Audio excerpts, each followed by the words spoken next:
ಮತ್ತೊಂದು big shock ಎದುರಾಗಿದೆ.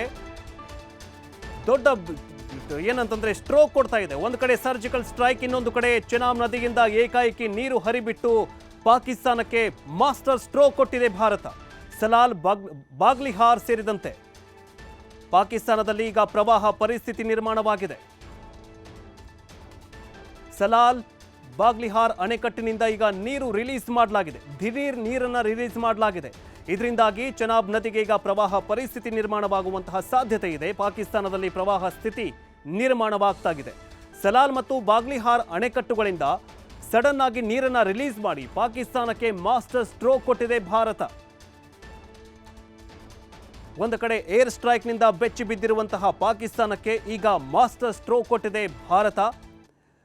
ಚೆನಾಬ್ ನದಿಗೆ ಅಡ್ಡಲಾಗಿ ಕಟ್ಟಿರುವಂತಹ ಸಲಾಲ್ ಮತ್ತು ಬಾಗ್ಲಿಹಾರ್ ಅಣೆಕಟ್ಟುಗಳಿಂದ ದಿಢೀರ್ ನೀರನ್ನು ರಿಲೀಸ್ ಮಾಡಲಾಗಿದೆ.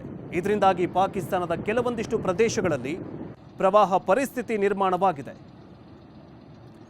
ಊಹೆ ಮಾಡೋದಕ್ಕೂ ಆಗದಂತಹ ಮಾಸ್ಟರ್ ಸ್ಟ್ರೋಕ್ ಕೊಡ್ತಾ ಇದೆ ಭಾರತ. ಒಂದು ಕಡೆ ರಾಜತಾಂತ್ರಿಕ ನಿಷೇಧಗಳನ್ನು ಹೇರಿ ಸ್ಟ್ರೋಕ್ ಕೊಟ್ಟಿತ್ತು.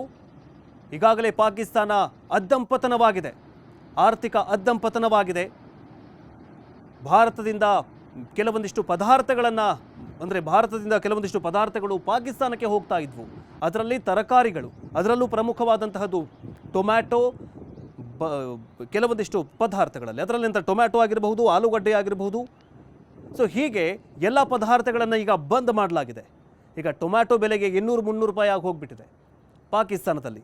ಎಲ್ಲ ಯುದ್ಧದ ಸಂದರ್ಭದಲ್ಲಿ ರಾಜತಾಂತ್ರಿಕ ನಿಷೇಧಗಳ ಮಧ್ಯೆ, ಬೆಲೆ ಏರಿಕೆಯ ಮಧ್ಯೆ ಪಾಕಿಸ್ತಾನದಲ್ಲಿ ಈಗ ಪ್ರವಾಹ ಪರಿಸ್ಥಿತಿ ಏನಾದರೂ ಜಾಸ್ತಿ ಆದರೆ ಏನಾಗತ್ತೆ?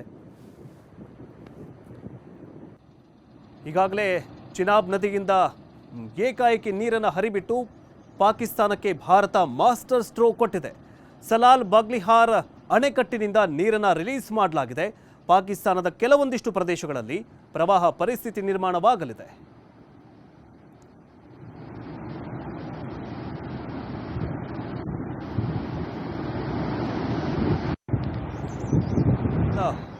ಪ್ರಧಾನಿ ಎಲ್ಲಿ ಹೋದ್ರು?